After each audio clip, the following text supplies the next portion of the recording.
Are my methods unsound? I don't see any method at all. The crew had been shooting in harsh conditions for over 6 months and still had a third of the movie left to shoot. But despite the general fatigue of the crew, everyone's spirits were lifted with the anticipation of the arrival of the great Marlon Brando. But when Brando arrived, it seemed like Coppola's problems were just beginning. Coppola was trying desperately to pin down the ending of his movie, but when he saw how overweight Brando was, it was immediately obvious to Coppola and others that Brando's weight was going to be a big issue for the production. Kurtz was not even supposed to be average weight. He was supposed to be underweight and sickly. Brando was overweight when Coppola first hired him onto the movie, but he had several months to lose the weight. Coppola said, "He had promised me he was going to get into shape, but he didn't. So he left me in a tough spot, because Kurtz is supposed to be wasting away from malaria." They had originally planned to have Kurtz wear an active colonel uniform, but Brando couldn't even try it on. Brando's final schedule had him contracted for just 4 5-day weeks, and there he was, on set, and time was running out. Brando's weight and his affinity for trolling the shit out of everyone began to overlap in some weird stories. He absolutely loved trolling people. Yeah, I do. On a Sunday, Martin Sheen and his wife invited about 7 guests to have a pasta dinner at their house near the location, and Brando was one of the invitees. At one point, they heard noises coming from the kitchen, and when they went in to check it out, they found that Brando had eaten the entire 9 servings of pasta everyone was going to have for dinner. Now, based on everything I've read, these stories are not about Brando being so obsessed with food that he couldn't help himself. These were pranks meant just to mess with everyone. But while eccentric, Brando's philosophy around acting and life is so unique and fascinating that it's tricky to figure out exactly what made him tick. After you listen to this story of Brando's first week on the production, I'm curious to hear what you think. But it doesn't make that much of a difference whether you're fat or thin in life. It's just that if you're a good person. Terminate. With extreme prejudice. Are you an assassin? I'm a soldier. Before we start, I want to tell you about this insane movie I just saw called The Substance that was presented by this episode's sponsor, Mubi. I didn't know what to expect, and holy crap, this movie was nuts. One single injection unlocks your DNA and will release another version of yourself. It's a surreal body horror comedy starring the legendary Demi Moore as an aging star who is becoming irrelevant and gets a chance to take a Cronenberg-esque serum that allows her to experience being young again. The younger version is played fantastically by Margaret Qualley. I'm Sue. And Dennis Quaid is great as the slimy boss. From the opening shot, you know that you're in for something special. Let's go. It was written and directed by French filmmaker Coralie Frejat and won the Best Screenplay Award at Cannes. It's like nothing I've ever seen before. That is true. Yes. It's such a great movie to see in the theater with an audience because by the end of the movie, everybody in the theater was absolutely losing their mind. Think Freaky Friday meets The Thing. And by the end of the movie, you'll be laughing and barfing. It's in theaters right now, so check it out. That was crazy. The Substance. And always, you can also stream incredible cinema at home with Mubi. Get 30 days free at mubi.com/CinemaTyler. And now back to the show. The thing you have to realize is that Brando was larger than life, and had been hugely famous since the early 50s. Brando stopped acting around 2001 and died in 2004, so if you're not too familiar with Brando outside of The Godfather and Apocalypse Now, it might be difficult to understand just how big of a star he was. He was as famous and eccentric as Tom Cruise, as talented and celebrated as an actor as Daniel Day-Lewis, and as philosophically removed from the bullshit of culture, society, and capitalism as Jim Carrey is now. There's no meaning to any of this, so I wanted to find the most meaningless thing that I could come to and join. We don't matter. We don't matter. Oh, wow. There's the good news. Women would swoon over him, and men wanted to be him, and many wanted to be with him. He was the absolute essence of cool. Hey, Johnny, what are you rebelling against? What do you got? Every actor wanted to have a scene with him. When Brando first moved from theater to film, I don't like the way you're looking at me, Ellie. he was immediately celebrated for his acting ability Hey, Stella! and won his first Oscar within a few years for his role in On the Waterfront. The winner is Marlon Brando's On the Waterfront. Gosh, I had something to say and I can't remember what I was going to say for the life of me. He didn't have a very happy home life during his youth and was sent to military school, but hated it, feeling that its goal was to strip away his individuality. He spent his time there reading about Tahiti. He finally got a chance to visit Tahiti while making Mutiny on the Bounty. He had a terrible time making the movie. There were many clashes with the director over the story and how his character should be portrayed. He was dragged in the press for causing delays and being difficult to work with. Well, everybody has to have a whipping boy, and certainly the studio, they have to find a scapegoat. They have to find somebody. I was the most logical person. Brando soon became very jaded with the commercial nature of Hollywood, feeling that he would likely retire within a few years. He became intensely involved in civil rights activism and then moved to Tahiti to be with people who couldn't care less that he was a movie star. He did a string of terrible paycheck movies to maintain his lifestyle, realizing that he'd only have to work a few months a year. The worst of which, according to him, was a 1968 movie called Candy, which happened to be directed by his friend Christian Marquand. When Coppola wanted him for The Godfather, the studio didn't want to get involved with Brando because of his reputation. They even made him do a screen test. This sort of started as just another paycheck, but Brando soon became really interested in the role and realized that he could portray this mafia boss with a sense of humanity. Look how they massacred my boy. He then did Last Tango in Paris, which was shot by cinematographer Vittorio Storaro, who would go on to do the cinematography on Apocalypse Now. Brando felt betrayed by the movie's director because he was manipulated into revealing too much of his personal private self in the movie. My mother was very poetic and also a drunk.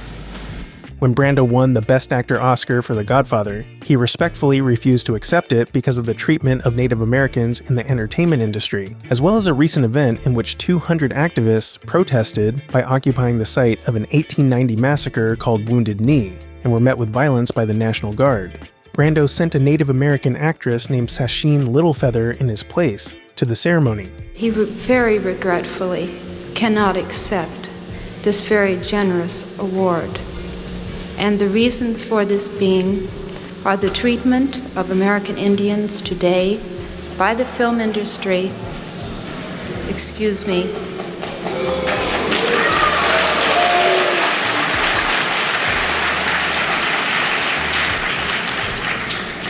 I don't know if I should present this award on behalf of all the cowboys shot in all the John Ford westerns over the years. Well, actually, I think the people were booing at me. They were booing because they thought, well, this moment is sacrosanct, and you're ruining our fantasy with the intrusion of a little reality. And I suppose it was perhaps unkind of me and to do that, but there was a larger issue, and it's an issue that nobody in the motion picture industry has ever addressed themselves to. Side note, it has been recently disputed whether she had any American Indian ancestry, but she was the president of the National Native American Affirmative Image Committee. Don't you realize that you're thought of as the greatest actor ever? Tim's the greatest actor ever. He pretends he loves me, he wants something to eat. Get out of here.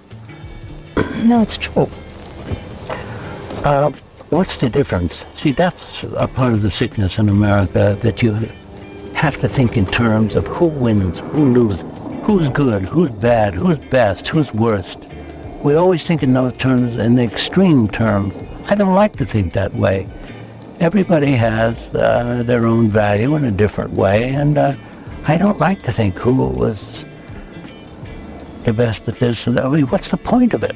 So what we can gather from all of this lead up to Apocalypse Now is that Brando was doing movies at this time for the paycheck.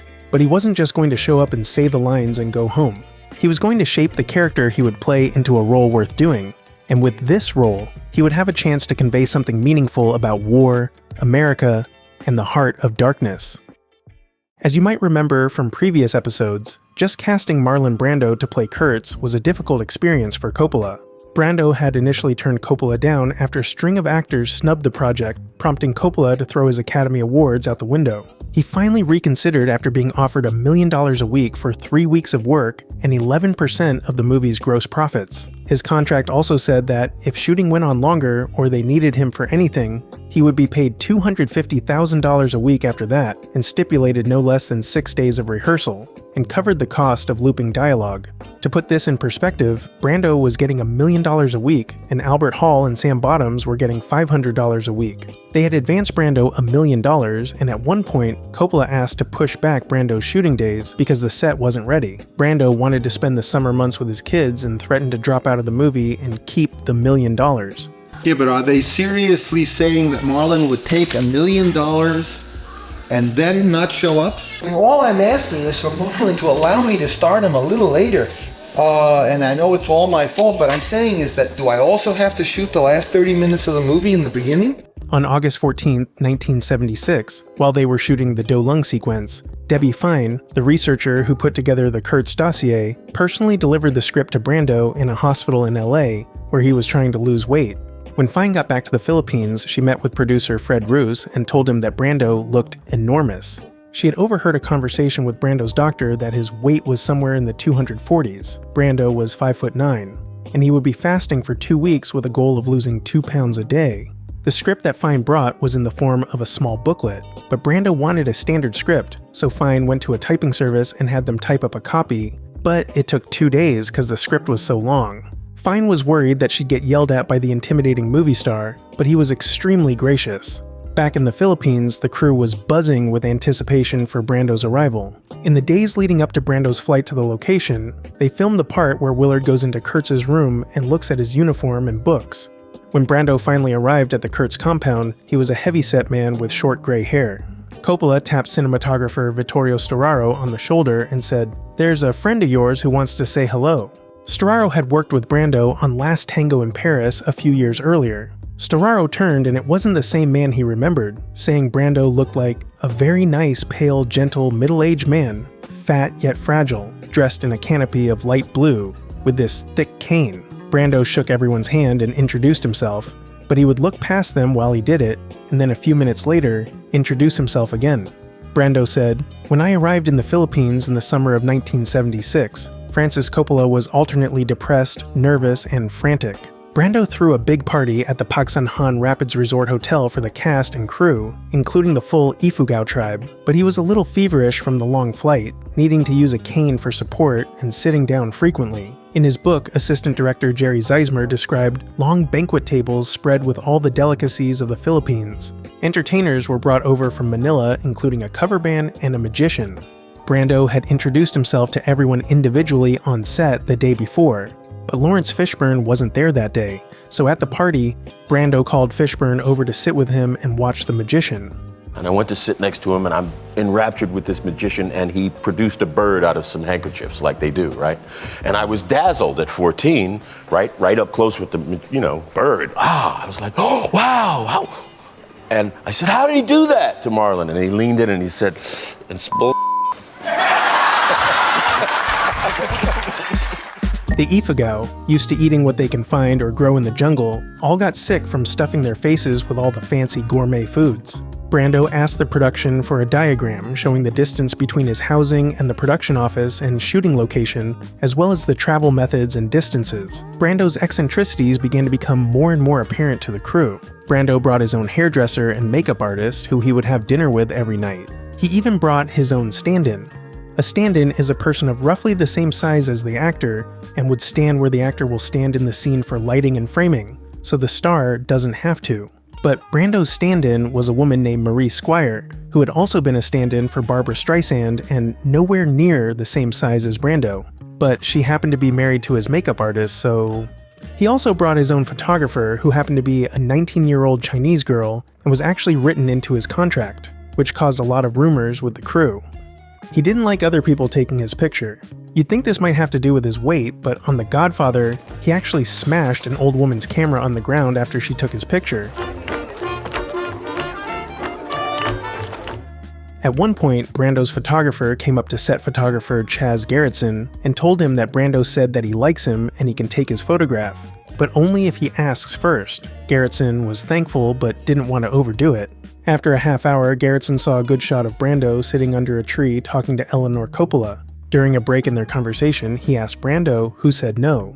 Apparently, the same rules for Gerritsen went for Eleanor Coppola's footage for the documentary. By the way, I forgot to mention last time that there is a fantastic documentary on Gerritsen's time working on Apocalypse Now by Barris Asman called Dutch Angle, Chaz Gerritsen, and Apocalypse Now. You can find it on the Final Cut Blu-ray. Definitely make sure to check it out. Once a month, the crew would get a short break where they could go to Hong Kong to rest. Producer Gray Fredrickson would buy C's chocolate candies and ration them out when he was back in the Philippines. One day, he came back to his house to find his girlfriend playing backgammon with Brando, who had eaten all of his candies. Brando seemed to take a special interest in every guy's significant other. Brando also took a liking to Martin Sheen's wife, Janet, who would give him food that wouldn't cause some of the illnesses the crew got from the local food. She also ordered him 40 cases of Perrier water from the States. According to Sheen, Brando sent Janet a bouquet of flowers every day he was on the production. At one point during the production, assistant director Jerry Zeismer saw Brando with his makeup guy and asked Brando if he wears makeup for Kurtz. Brando said that he wears a very light amount. Zeismer said, "Really? I can't see any." And Brando said, "No?" And then took his water bottle and sprayed Zeismer in the face and said, "See it now?" They laughed and hugged Zeismer, who just stood there confused. And it wasn't just Brando's behavior on location, he also had some interesting ideas for the Kurtz character, and it seemed like Coppola had to humor him whether he agreed or not. You might remember way back in the episode on the mission briefing scene that Brando basically forced Coppola to replace the name Kurtz with Lely, but this goes back even further. Heard of Colonel Walter E. Lely, Captain? Yeah, I've heard the name, yes, sir. When Brando agreed to take on the role, he agreed only if Kurtz's name was changed to Colonel Tyler. On the first day of shooting back on March 20th, researcher Debbie Fine sent a memo to Coppola's attorney notifying him of some changes to the script, with one of them being that Kurtz's name was changed to Tyler and would be a major instead of a colonel. Brando hated the idea of an ugly and brutal name like Kurtz, and eventually landed on Lely because it would sound like the wind blowing through the wheat fields. He wanted it to have a lovely name like Lely. So in the movie, it's all Lely, and we had to dub him into Kurtz because everyone was Lely, because he thought it was Lely. It's like la la. During post-production, they would have to dub over several instances where they said Lely on set. Pick up Colonel Kurtz's path at New Mung Ba. So it's September 1976, and they have only 15 shooting days with Brando, weekdays ending at 5 p.m. Brando was given an 8 a.m. call time for his first day, but by 10 a.m. he was nowhere to be found. Brando was staying at a nearby resort, and there was a car waiting for him outside. Coppola, who had already experienced how Brando likes to work from The Godfather, figured that Brando was just nervous because it was his first day.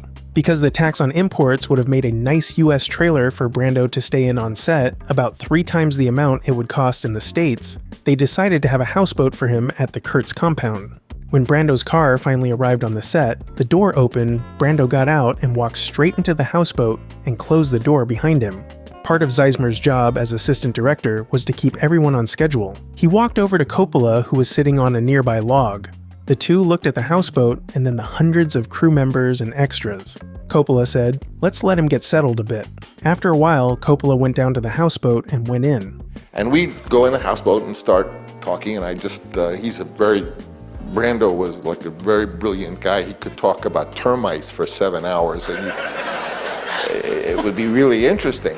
So that's the first day. That's what he did. He talked about termites, and there'd be a knock on the door. Say, "Okay, what should we do? Should we let the crew break for lunch?" I say, "Yeah." After lunch, Zeismer sat back on the log again and waited. When cinematographer Vittorio Storaro walked by, Zeismer asked if Brando was like this when they worked together on Last Tango in Paris. Storaro said yes and smiled as he walked away. Finally, the houseboat door opened and Coppola waved Zeismer over. Coppola told Zeismer to send everyone home and that they weren't filming today. In the houseboat, Brando and Coppola spent all night rewriting. And that was day 1 with Brando.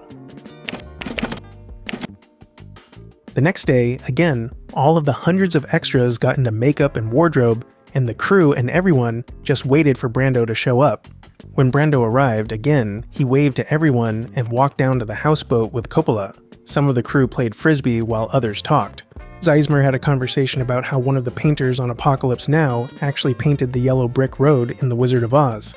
After lunch, Zeismer saw Coppola and Brando leave the houseboat, chatting while they walked. Storaro came to Zeismer and told him that it was too late to shoot anything outside in the sunlight. Brando and Coppola called Sheen over, and the three sat outside the temple discussing the scenes, and Zeismer came over to tell Coppola that he was sending the crew home. Coppola and Zeismer shared a look, and then Coppola asked Zeismer to go to the houseboat and get his script. This would be interesting.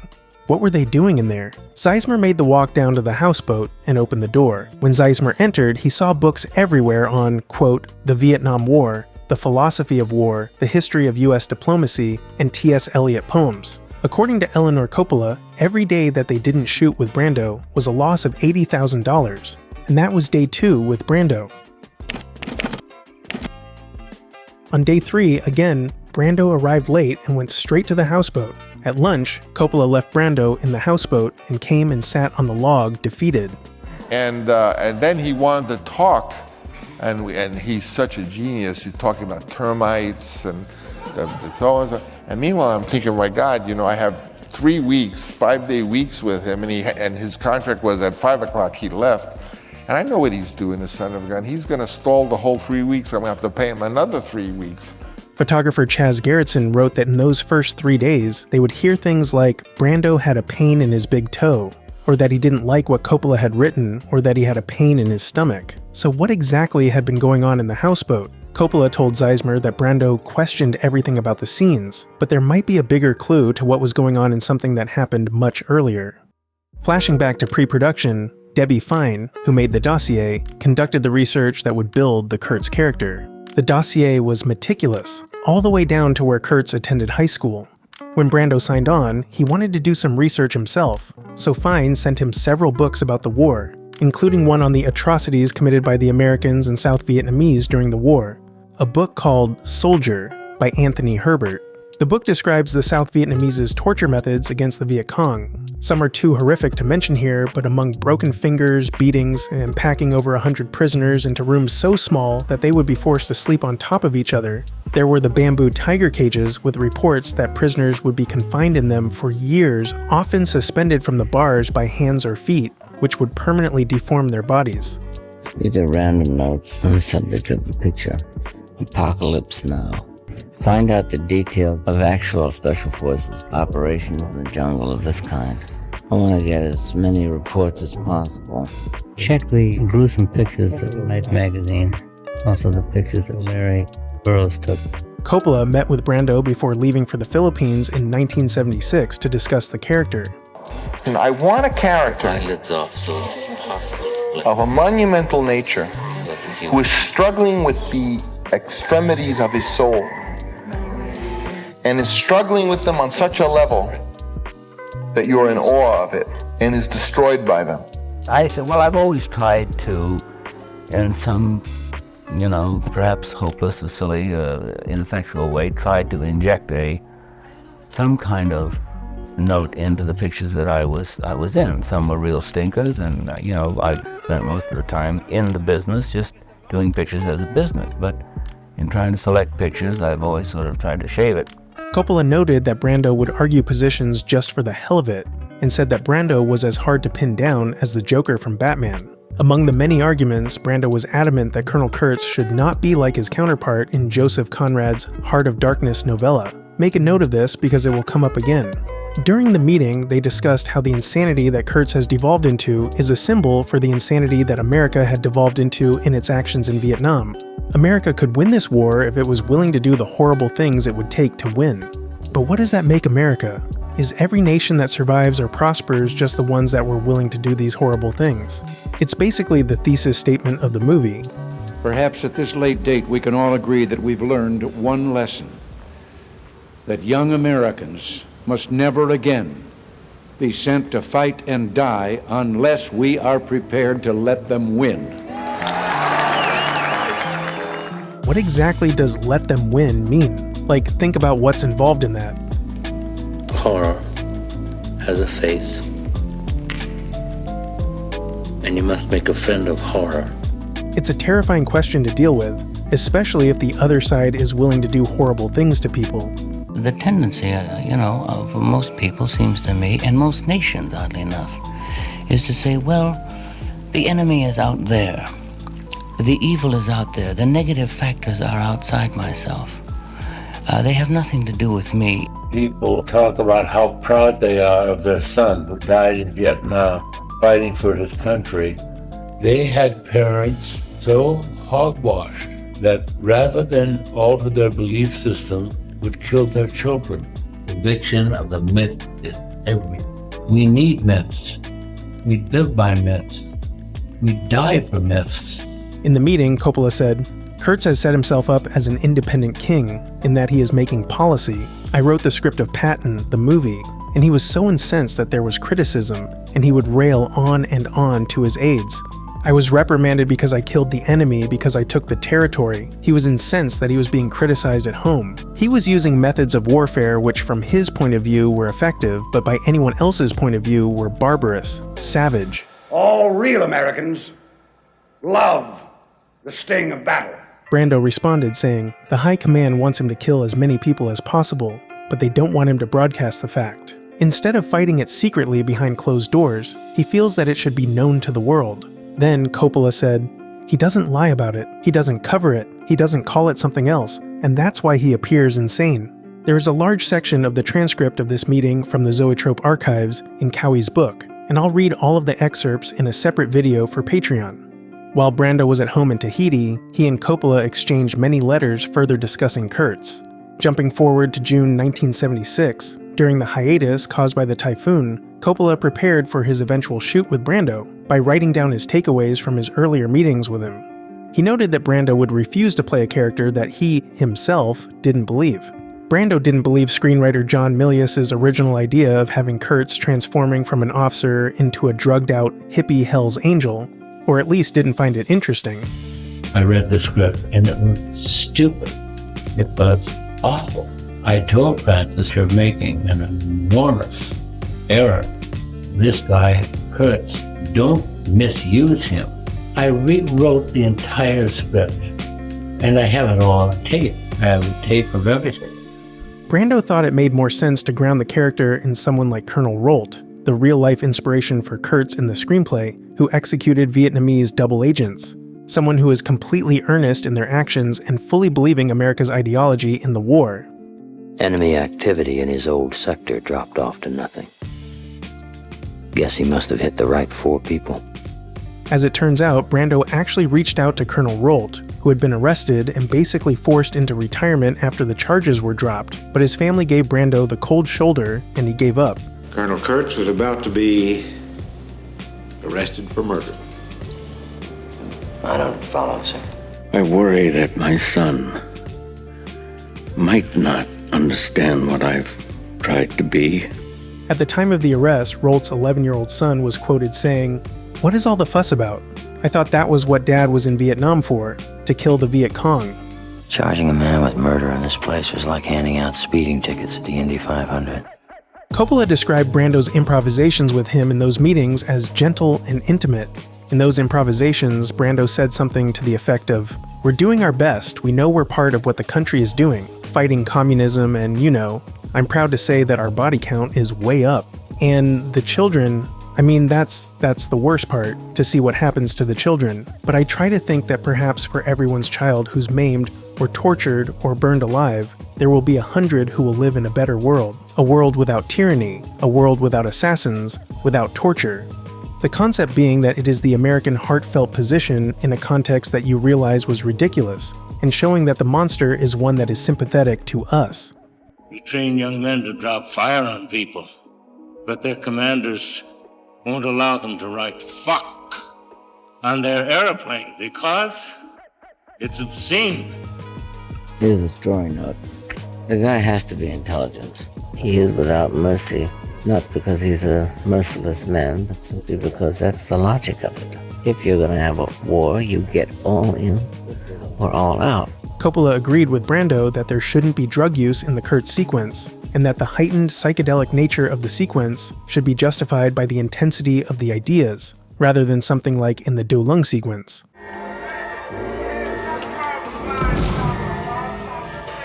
Coppola also noted that this portrays the Green Berets like Kurtz as the darkness, and the army that is applying a moral restraint to Kurtz being the light, writing that they have the civilization and air conditioners. Brando would spend many years trying to get a movie made that would educate the public on the genocide perpetrated against the American Indians by celebrated American historical figures, but he was rejected by every studio and network. In 1989, after a 9-year acting hiatus, he did a movie about South African apartheid, or racial segregation, where he essentially rewrote his part, as he often did, and was upset to learn that the studio watered down the anti-apartheid theme. They have a perfect right to say, look, this is a business, kid. What are you talking about? We're in here to make money. We're not here to make wonderful pictures about social and controversial issues. Well, we better do that now, because we live at a time when if we don't address those controversial and social issues, then we're all going to go down the tube, and the cockroach is going to be the evolutionary hero of this particular millennia. So here's another theory as to Brando's mentality surrounding Apocalypse Now. It's a giant movie with no studio to answer to, and a director wants him to collaborate on the character. It sounds like everything he wanted. Back to day 3 with Brando on location, Sizemore and Storaro finally came to Coppola begging for just one scene to begin preparing, and Coppola said that there wasn't even one scene that Brando accepted. Storaro asked if they could just do a lighting test with him, and Coppola said, "Do you know what Marlon said to me? He wants his character to be hidden in the shadows so we can't see him. Every scene. Then he wants another actor to do his lines. I asked him if we aren't going to see him or hear him, why is he here at all? He said he wondered too." I told that that's how I wanted to be lit. Half shadow and half light. He should be mysterious, a mythological figure. He is the heart of darkness. Storaro assured him that he would get everything set up for a test and things will work out. Late in the day, Storaro had finished lighting and they spent a while trying to convince Brando to come to the set, but he wasn't ready. Coppola begged him to come, reassuring him that it was just a test and that none of the footage would be used. Knowing that he couldn't push it any longer, Brando agreed to come to the set. Eleanor Coppola wrote, "When Brando arrived hopelessly overweight, Francis had to give up his preconceptions about the character and come up with a solution which pushed the film much more in the direction of a myth and turned out to be better than his original concept. He said he began to realize that a good director might not be the one who was completely prepared and definitive, but one who could take the situations that happen and utilize them to his advantage, rather than close down the production until events matched his original plans. He said he realized that he always had new ideas and solutions." We know from Sizemore's book what happened on the first 3 days, but from what I've gathered in my notes, this is what I think day 4 was like. In the houseboat, Brando and Coppola discussed the character of Kurtz in length and improvised the scenes for Coppola to write that night, but every time Coppola tried to inject more of Joseph Conrad's Heart of Darkness novella into it, Brando pushed back saying that it wouldn't work. Brando told Coppola that the script was the worst he'd ever seen and he was considering leaving. Coppola told Brando that the scenes he had a problem with were directly from Heart of Darkness. Brando was rejecting all of the connections Coppola was making to Conrad's novella. It was becoming obvious to Coppola that Brando hadn't read the book.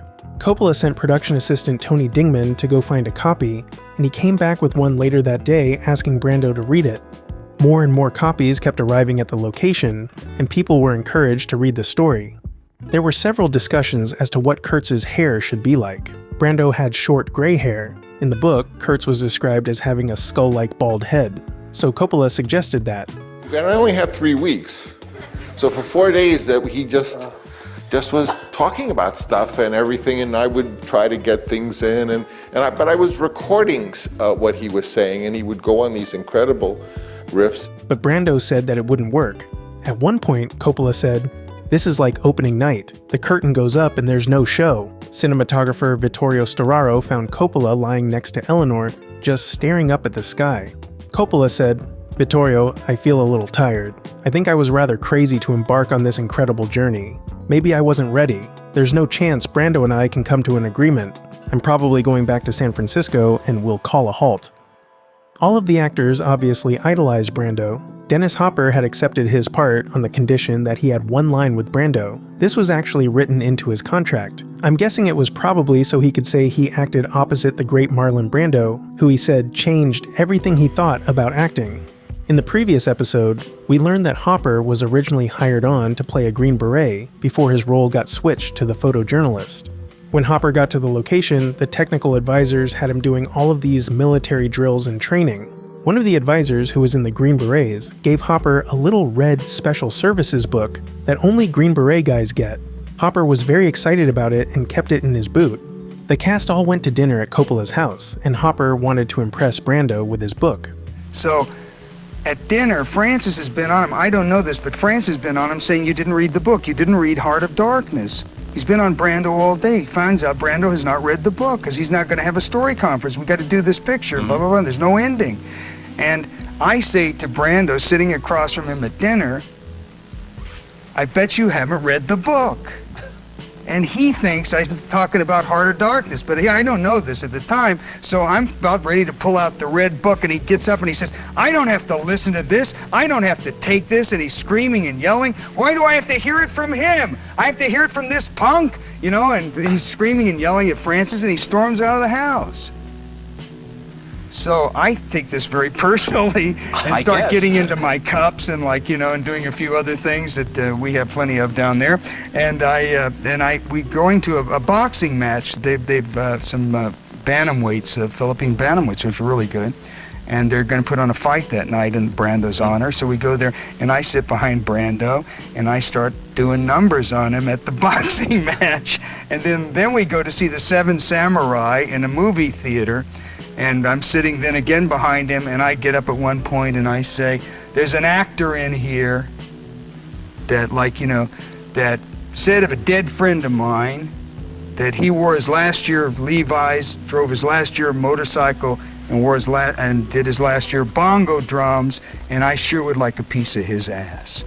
In film, on film, blah, blah, blah, blah, blah, blah, blah, blah, blah. And I storm out and stagger into some, like, motorcycle and fall over into some bushes or something, you know.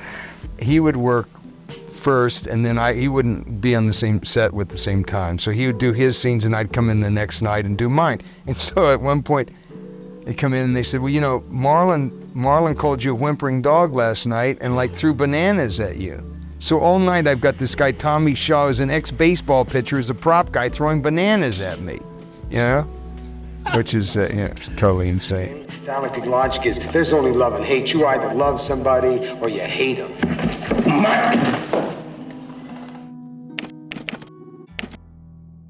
Finally, on the fifth day or whatever it was, he shows up and he's bald. And I looked and I was startled because that's the Kurtz look from the Heart of Darkness. Coppola asked him what changed his mind. In her diary, Eleanor Coppola wrote, Francis had asked Marlon to reread Heart of Darkness. Now Marlon was saying how his character should be more like Kurtz was in the book. Francis said, yes, that's what I've been trying to tell you. Don't you remember last spring, before you took the part, when you read Heart of Darkness and we talked? Marlon said, I lied. I never read it. Brando said that he read the book last night and now the role of Kurtz was perfectly clear to him, and he would play the role more like the character in Conrad's novella. My hair's been cut off so long, and I think that I'll be bald. I'm afraid that I'll be bald when it grows back. I don't care, except that I don't want my family to see me bald. Coppola didn't know what to do, so he got Sheen and had him improvise with Brando to see what would happen. Brando was only contracted to be on set until 5 p.m. on weekdays, and a full work week had gone by with nothing filmed. So that first week was pretty crazy, but just wait until you hear about shooting the Kurtz scenes, which is the next episode. This episode's companion PDF features an overview of the Kurtz sequence in both John Milius' 1969 draft of the script and Coppola's 1975 rewrite. It's crazy the different ways that Kurtz could have been portrayed and how the movie could have ended. I have to imagine that Brando's input changed things pretty drastically. It's just $1 and it really helps the channel, or you can support CinemaTyler on Patreon at the $5 level and get access to all of the PDFs I've made for this series.